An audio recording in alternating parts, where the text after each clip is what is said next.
మనకు క్లారిటీ అనేది ఇవ్వట్లేదు సార్. ఇప్పుడు మీరు ఏమంటారు వాళ్ళ యజమాన్యం మా సిఓ సార్ వచ్చి అక్టోబర్ అన్నారు సార్. అది ఎంతవరకు అని ఎప్పుడు వచ్చినా సరే 4 months బ్యాక్ వచ్చినప్పుడు కూడా అదే చెప్పారు సార్.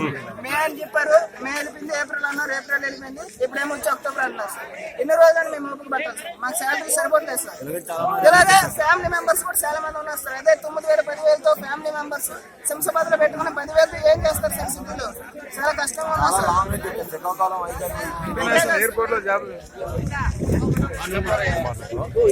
నా పేరు గోపాలకృష్ణ. ఏఎస్ నుంచి ఎంఆర్ ఎయిర్పోర్ట్లో పనిచేస్తున్నాను, రక్షా సెక్యూరిటీ సర్వీస్.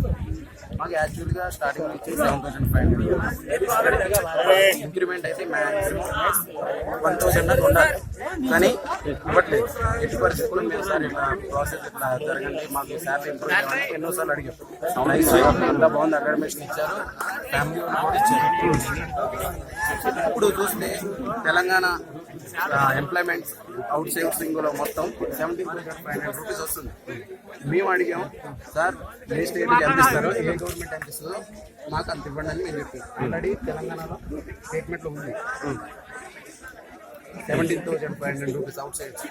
వాళ్ళకి ఏమి ఇస్తున్నారో మాకు అంత కూడా వద్దు సార్. 15,000 మినిమం. ఒక ఫ్యామిలీ నెంబర్, నేను నాకు పెళ్ళి అయితే నా ఫ్యామిలీ నెంబర్ తీసుకొని పోతే సెంట్రల్లో పెట్టుకుంటే 3,500 rupees only room cost. Only room cost 3,500. Monthly ఎంత అడుగుతారు మీరు? ఇప్పుడు మాకు యాక్చువల్లీ 9,500 వస్తుంది.